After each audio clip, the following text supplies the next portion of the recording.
Hi everyone, I know it's been a while since I posted, but I came across this amazingly beautiful Artemiev game and I just had to post it. Beautiful, strategic, quiet until a certain point, and then it becomes absolutely crazy. So let's take you to the craziness, the chaos, the fireworks. Okay. So this is known as the con variation of the Sicilian opening, but it's leading to a hedgehog setup. If you know it, great. If you don't, well, let me quickly explain what it is. You're seeing lots of arrows and squares and everything. So basically, the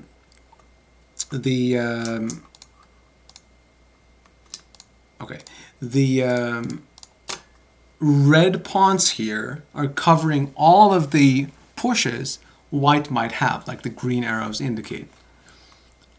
All squares are covered, basically over here, right? Maybe a different color.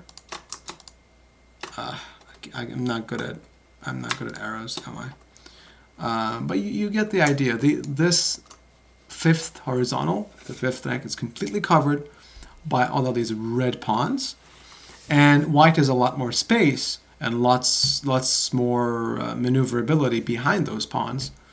But black is kind of hanging tight and just maneuvering. Essentially, both sides are waiting to have a good chance to strike. So, knight f5 was not the position. Okay, that'd be a bad sacrifice. Rook d1. Okay, so the rooks belong here and here. That makes sense. And black is seeing that the rook and queen are lined up, and usually you want to just get it out of the way because she feels much safer.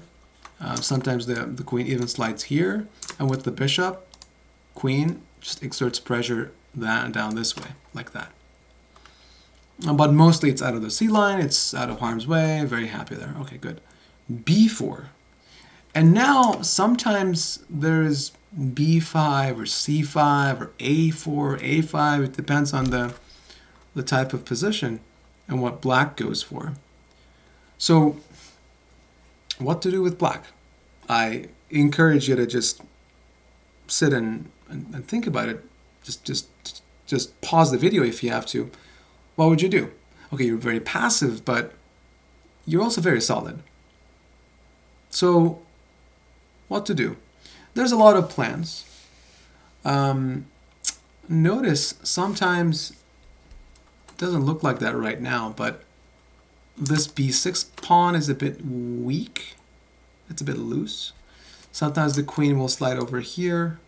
Knight will move. Maybe again pushes will happen. The pawn can be a little bit tender, but it's fine.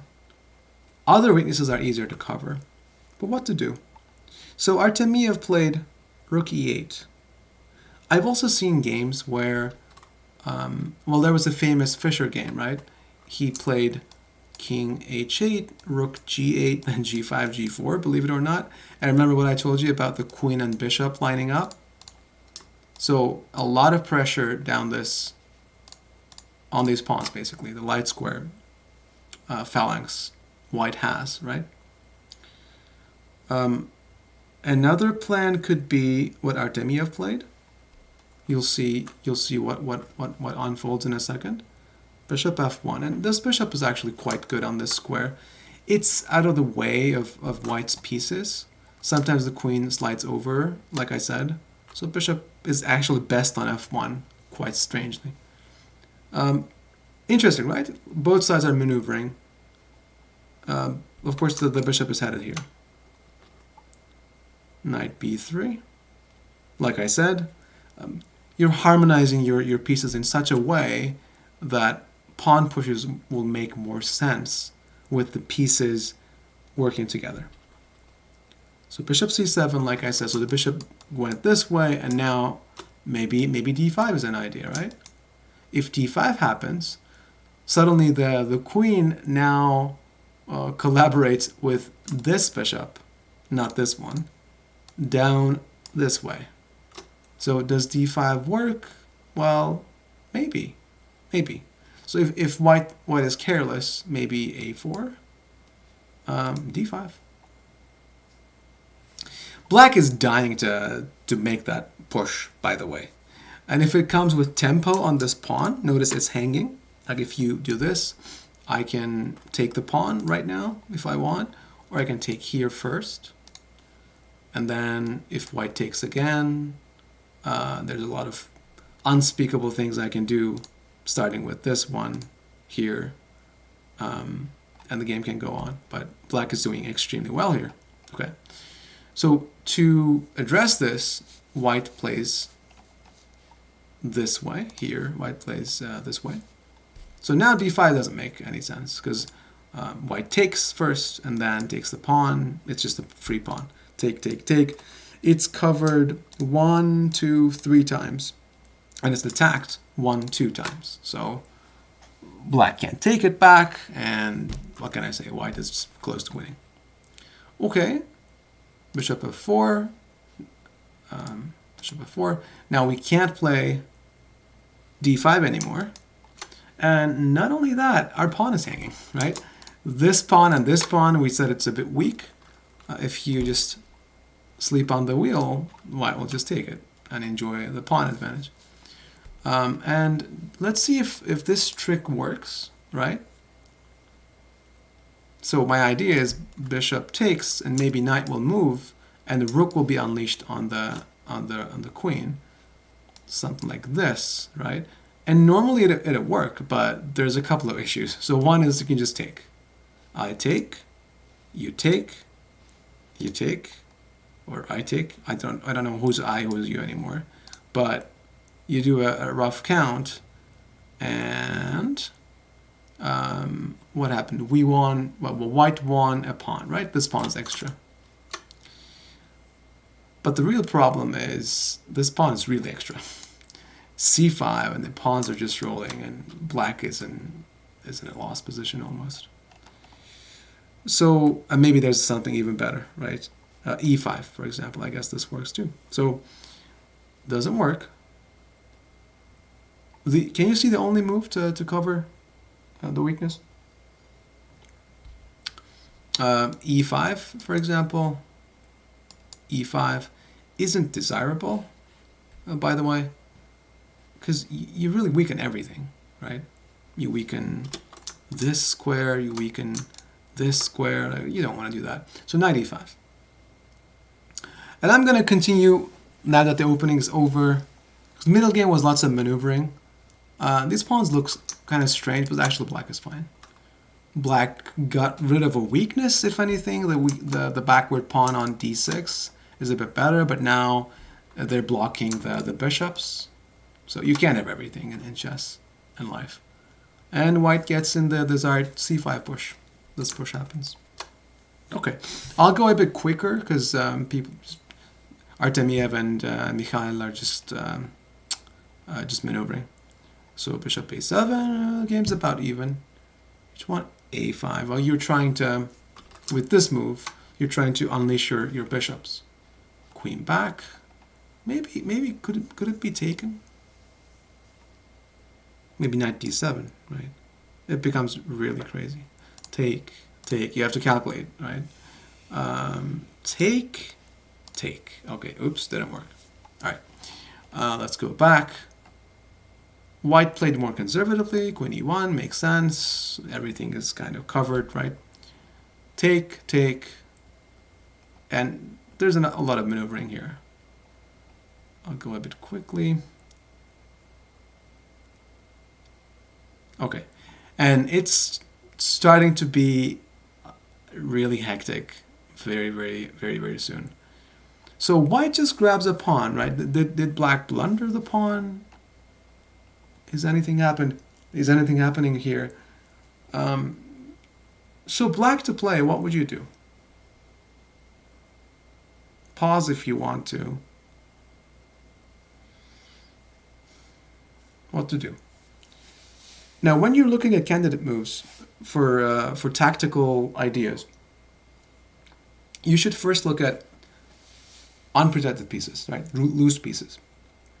So unprotected pieces tend to fall off the board, as the adage goes in chess. So what's the only unprotected piece that white has? It's this knight, right? So how can I attack the knight? The only, well, queen d6 doesn't do that much. Knight can go back. Black is maybe still okay. Bishops are actually quite good. But there's a better way. Because you look down the skewer, the shish kebab, right? And there's a rook at the corner. There's a knight in the center. So how do I attack both? Well, the rook is covered, but still, you identify this relation, right, between the rook and knight, bishop d4, right? Logically, you come to that conclusion. Very good, okay. But there's a defense. Maybe Artemiev missed this. Did he? Bishop c3, the line continues. But the bishop's very happy, right? The bishop's just wreaking havoc on the white position. Queen c1. And now white is looking very happy. They managed to consolidate. The pawn's going to go after the rook, and well, I guess knight, and then rook move. I'm confident white was looking for ways to win. But here's why I'm showing this game. This position is the critical position. When I saw the move, I couldn't believe my eyes, because it really looks not realistic, to be honest. It just shouldn't work. But it does. And it works spectacularly. So I just had to show you this game. So black to play, what would you do? Pause if you have to.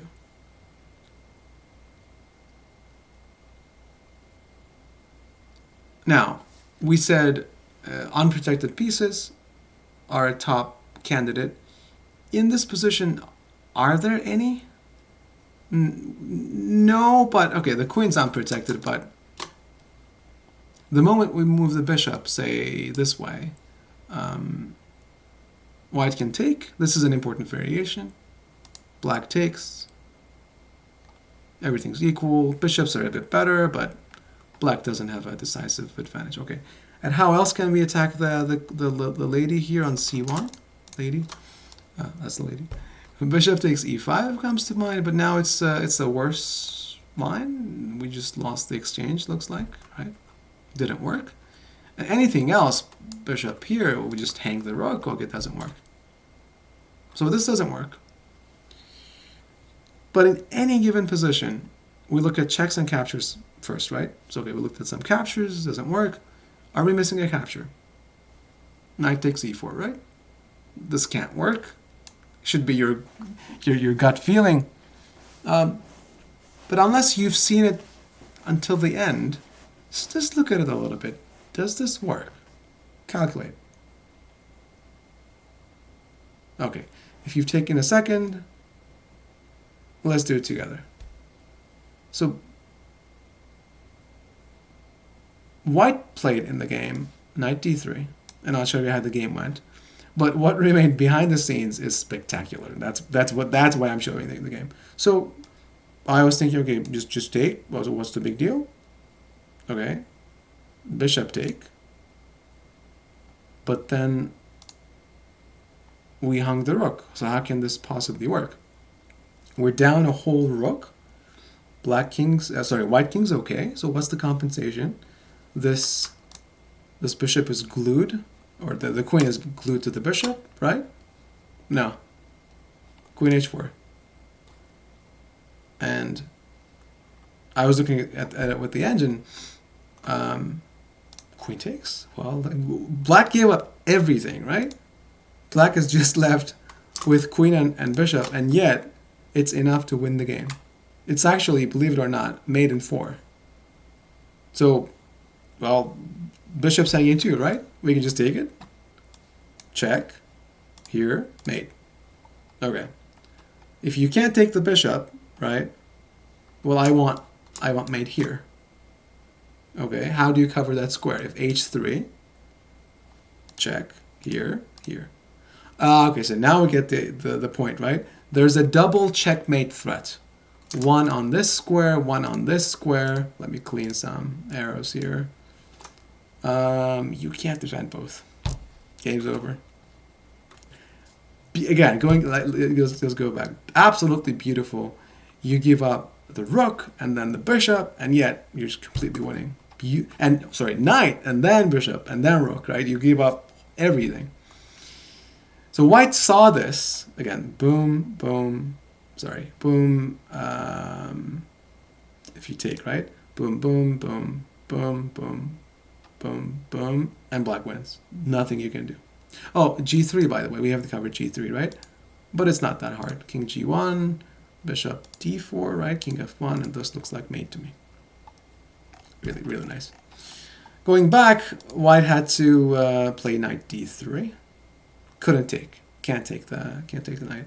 But then the game is really not looking good, right? Knight goes back. Knight says, yep, I put on a beautiful show for everyone. And now I'm back. I'm happy. Rook c5, take. Knight d5. Well, bishops are really good, right? And this knight is not looking that great. So knight f2, I'll quickly finish. e5, very good. Central pieces in the ending is important. And that's a beautiful move, right? Now, it was already technically winning, probably. But this is really nice. You take, checkmate. And if you can't take that, well, okay, white just did that. And here, it's protected. So black wins. Beautiful game. I don't know what to say. Like that, absolutely quiet, and then fireworks. Okay, one more game. Boom. All right. So this time, we're going to a different game between Aram Yeritzian and Nikita Afanasyev. If I didn't butcher those names, I hope I didn't. This must be looking familiar, hopefully by now. Let's see what black did this time. Queen b8, right? Remember the move? There is rook e8 as another idea. It should transpose to each other. Queen b8 makes sense. b4, white gains space. Rook e8, same until here. And now black does something else. If you remember the previous game, black executed this idea, and then this bishop came here, and then the knight came out here, and it was taken, and so on and so forth, right? It was a bit quieter. This time, black just throws caution to the wind and plays d5. So everything is opened up. But is this playable? Isn't that pawn just hanging? Let's see what happened. cd, bishop d6. So, okay, now we understand. Once again, this bishop is so passive. It wants to come alive, right? Either through this path, or we sack a pawn and then put it here. But the idea is the same. With the queen, it's just lined up against the king. White continues to take, check, here. And now, positions simplified a bit. Problem is, all of the white pieces have become monsters, right? D line's open, C line's open. White's central influence has increased massively, whereas the white king is a bit weakened, but I mean, if I can get this in, and this, then okay, it's good, but we're not on time. So white plays this way. And now let's see if I try to do this, what happens.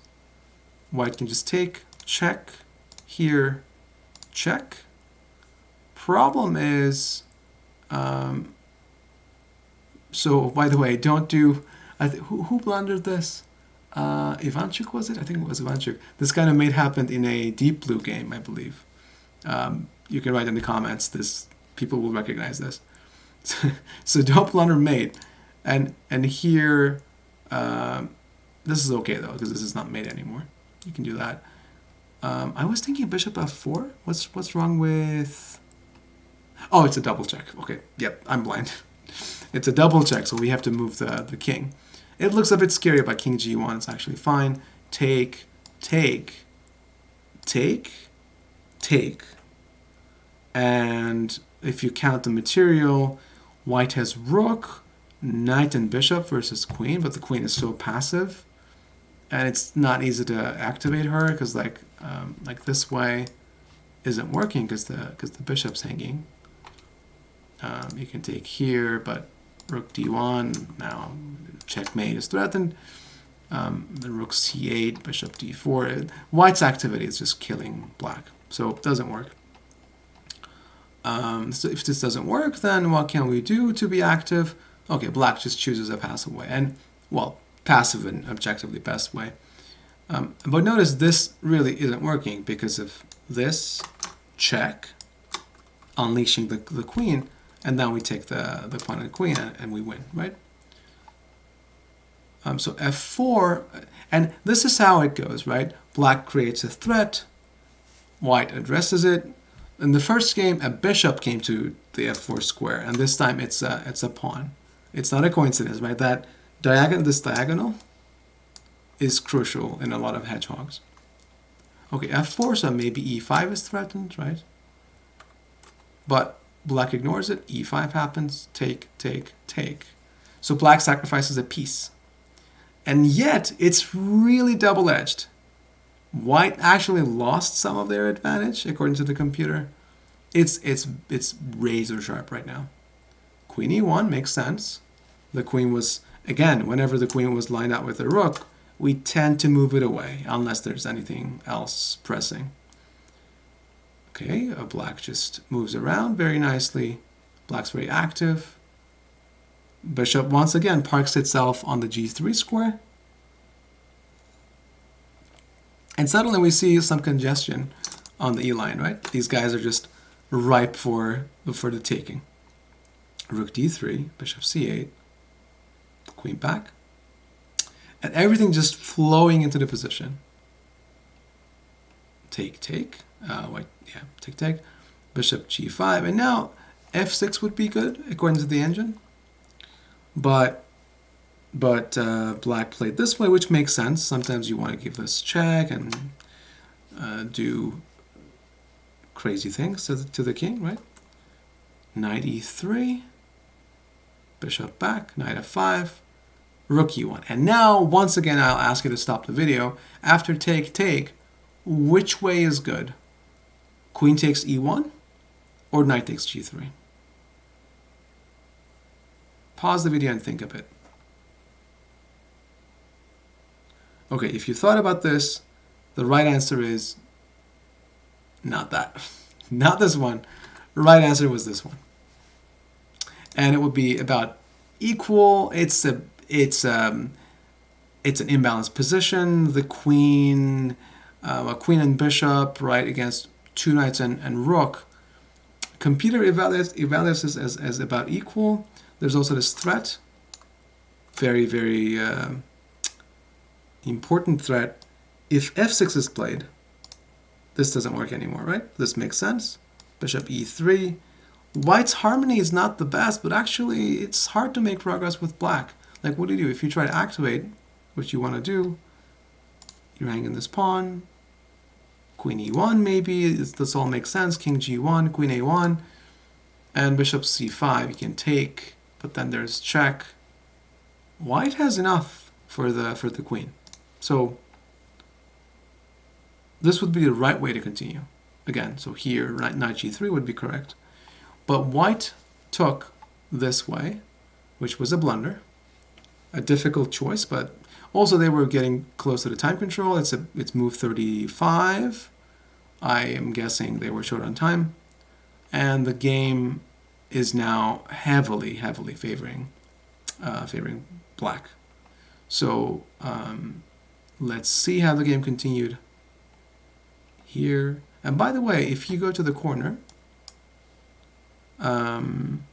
there's some ideas, right? Like knight c6, it doesn't quite work if you ask the engine, but I'd be scared in that game.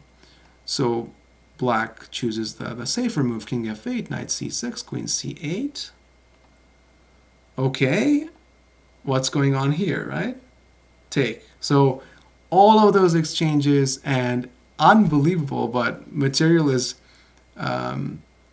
almost even after this capture.